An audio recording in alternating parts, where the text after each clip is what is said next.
परमात्मा श्री कृष्ण का ध्यान करने से जीवन पवित्र होता है,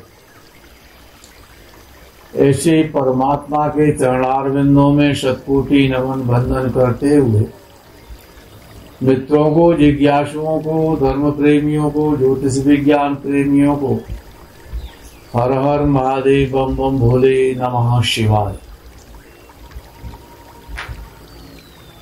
मित्रों, संसार में जितने भी महापुरुष, जितने भी सिद्ध पुरुष, उच्च स्तर की आत्माएं, महान आत्माएं कभी कभी उत्पन्न होती हैं। उनका विशेष रूप से उत्तरदायी लगन होता है। लगन में जो उदय राशि है, महात्माओं, श्रेष्ठ आत्माओं के लिए मुख्य भूमिका निभाने वाली राशियां, और इन राशियों में जन्म लेने वाले महापुरुष, जैसे कर्क लगन में आदि शंकराचार्य, श्री रामानुजाचार्य, स्वामी शिवानंद, अरविंदो घोष, स्वामी त्यागराज इत्यादि महापुरुषों का कर्क लगन था। चैतन्य महाप्रभु, योगानंद जी, जगत गुरु नानक देव, कांची परमाचार्य, इन महापुरुषों का जन्म सिंह लगन में हुआ। श्रृंगेरी पीठ के शंकराचार्य जी और मदर टेरेसा, इनका जन्म वृश्चिक लगन में हुआ। गुरु गोविंद सिंह, श्री तुलसीदास, इनका जन्म तुला लगन में हुआ।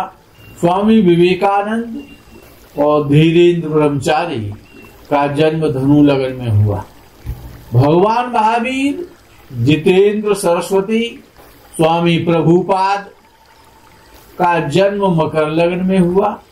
रामकृष्ण परमहंस, योगी हरभजन सिंह का जन्म कुंभ लगन में हुआ। कहने का तात्पर्य, श्रेष्ठ वक्ता होने के लिए वाणी का भाव अर्थात द्वितीय भाव महत्वपूर्ण भाव है। चैतन्य महाप्रभु की कुंडली में द्वितीय भाव और तृतीय भाव अपने स्वामियों बुध और शुक्र से दष्ट था। ये बुध और शुक्र ही बुद्धिमत्ता और काव्य रचना, काव्य होने के साथ साथ सरस्वती योग भी बनाते हैं।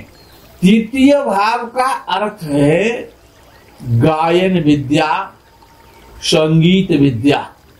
इन महापुरुषों ने भगवान का नाम गाकर भगवान की भक्ति के प्रति संसार में धर्म का आंदोलन चलाया।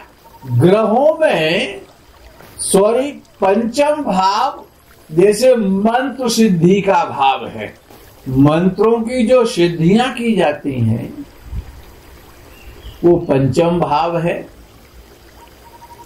और जो महापुरुष समाधि लेते हैं वो अष्टम भाव है।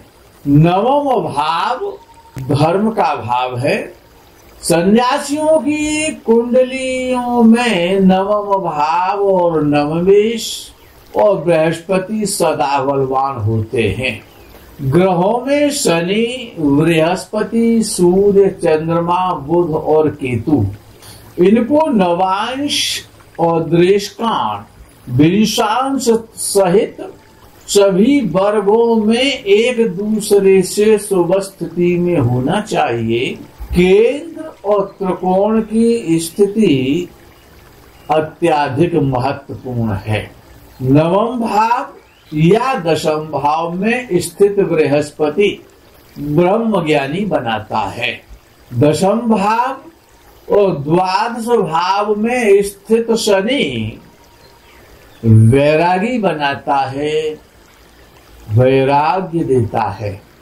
दशम में दशमेश की पंचम दृष्टि से दृष्ट सूर्य और राहु संन्यास देते हैं। चंद्रमा और केतु की युति विशेष करके चतुर्थ और पंचम भाव में आत्मशक्ति देती है। शनि, चंद्रमा और बृहस्पति धार्मिक सुधारक, धर्म सुधारक और तपस्वी बनाते हैं। शनि और चंद्रमा वैराग्य के प्रतीक तो है ही हैं, लेकिन साथ ही साथ एकाग्रता, एकांत जीवन प्रदान करते हैं।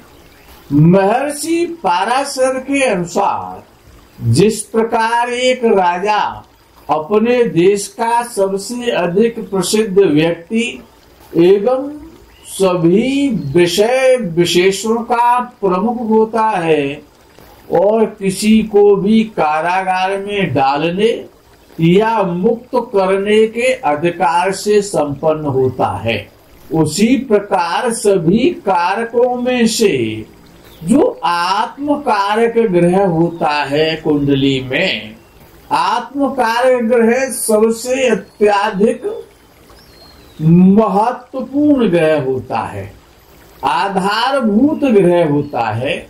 जिस प्रकार से कोई मंत्री प्रधानमंत्री के विरुद्ध जाकर कार्य नहीं कर सकता है, ऐसे ही शंकराचार्य जी, रामानुजाचार्य जी, त्यागराज, भगवान महावीर, जय कृष्णामूर्ति, योगानंद जी, माँ आनंदमाई, चैतन्य महाप्रभु की कुंडलियों में नवांश कुंडली में उच्च राशि का सूर्य था।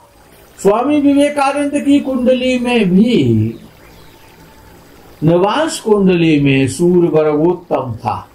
स्वामी शिवानंद, अरविंदो घोष और तुलसीदास की कुंडलियों में नवांश कुंडली में सूर्य स्वग्रही था। राम कृष्ण परमहंस की कुंडली में आत्मकारक मंगल था, जो उच्च राशि का था नवांश में। आत्मकारक से नवम में उच्च का शुक्र बृहस्पति से दृष्ट था। मीन नवांश में बैठा आत्मकारक मोक्ष देता है। यदि नवांश में आत्मकारक ग्रह मीन राशि में हो तो ऐसा जातक धार्मिक परमार्थ के कार्यों को करने के लिए लालायित रहता है, उद्यत रहता है और अंत में मोक्ष प्राप्त करता है। यदि नवांश में बृहस्पति भी आत्मकारक से संबंध स्थापित कर ले तो जातक वेदों और धार्मिक कर्मों में सुशिक्षित होता है। सभी आध्यात्मिक प्राप्तियों का आधार वैराग्य ही होता है। यदि महात्मा बुद्ध की कुंडली में वैराग्य नहीं होता तो वो चक्रवर्ती राजा नहीं बनते। आदि शंकराचार्य के अनुसार जिन जातकों में अत्यधिक वैराग्य होता है उनके लिए समाधि प्राप्त करना सरल होता है। जो जातक अपने विचारों को नियंत्रित कर सकते हैं उनके लिए समाधि की अवस्था प्राप्त करना कठिन नहीं होता है। शनि राहु का बुद्धि और चतुर्थ भाव और बुद्धि और विचारों के कारक, मन के कारक चंद्रमा पर प्रभाव यदि हो तो वैराग्य उत्पन्न होता है। प्रायः देखने में आया है कि चंद्रमा पर शनि, मंगल या राहु की दृष्टि जितने भी वैरागी और सन्यासी सुप्रसिद्ध महापुरुष हुए हैं उनकी कुंडलियों में ऐसा प्रायः देखा जाता है कि चंद्र पर शनि, मंगल और राहु की दृष्टि होती है। चंद्रमा मंगल की राशि में स्थित होकर शनि से दृष्ट हो या शनि की राशि में स्थित होकर के मंगल से दृष्ट हो, नवांश और द्वेष कांड में भी ये इस प्रकार की दृष्टि योग बनते हों तो निश्चित रूप से व्यक्ति वैराग्य को प्राप्त होता है। वाणी का दूसरा भाव है, एक बलि द्वितीय भाव का स्वामी जातक को सत्यवादी बना देता है। परिवार का चतुर्थ भाव सुख और आनंद भोगने का द्वादश भाव और वैवाहिक जीवन के लिए सप्तम भाव बड़ा महत्वपूर्ण है। कई महापुरुषों की कुंडलियों में सप्तम भाव पीड़ित अवस्था में होता है। जैसे कि चैतन्य महाप्रभु का विवाह तो हुआ, लेकिन सप्तम भाव में राहु और शनि उपस्थित थे। नवांश में भी सप्तम भाव महाप्रभु जी का बहुत पीड़ित था। भार्या की मृत्यु इस कारण से सांप के काटने से हुई। धर्म भाव में सूर्य और चंद्रमा की युति आत्मा और बुद्धि या मन का धर्म से संबंध बनाने वाला योग है। इसमें प्रथम भाव भी और प्रथम भावेश भी सम्मिलित होता है। लगन और चंद्रमा से अथवा चंद्रमा से पंचम, नवम और द्वादश भाव में केतु, याद रखें, लगन या चंद्र से पंचम, नवम या द्वादश भाव में केतु मोक्ष का प्रमुख कारण और कारक भी है। आध्यात्मिक प्राप्ति के लिए कृपा करने वाले की भूमिका निभाता है। यदि केतु पंचम या नवम भाव में हो और अच्छी स्थिति में हो, पीड़ित ना हो, और पंचम भाव का स्वामी और नवम भाव का स्वामी भी यदि स्वस्थिति में हो तो बुद्धि निर्मल होती है और शक्तिशाली बुद्धि होती है।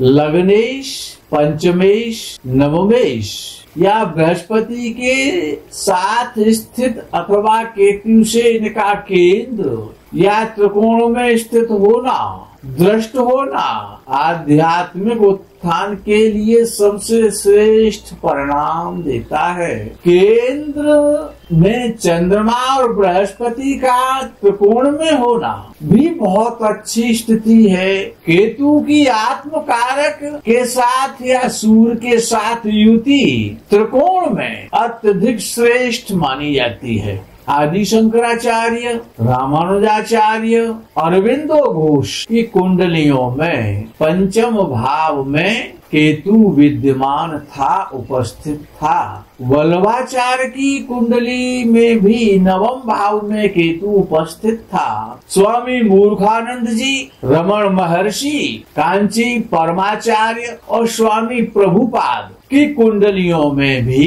केतु पर बृहस्पति की दृष्टि थी। मित्रों, ये जो योग हैं, जिन योगों का अभी आपने श्रवण किया, ये उच्च कोटि के महापुरुषों की, दिव्यात्माओं की, विशेष महापुरुषों की कुंडलियों में ये योग बनते हैं। सूर्य, बुध और शुक्र और बृहस्पति का परस्पर संबंध, युति एवं दृष्टि परिणाम स्वरूप ज्ञान, भक्ति और वैराग्य का योग है। यह योग संत श्री तुलसीदास की कुंडली में उपस्थित था। मित्रों, आज का विषय धार्मिक है, ज्ञान से ओतप्रोत है, शायद आपको पसंद आए। यही विराम करते हैं। आगे के प्रकरण का आप इंतजार करें। तब तक के लिए हर हर महादेव, बम बम भोले, नमः शिवाय।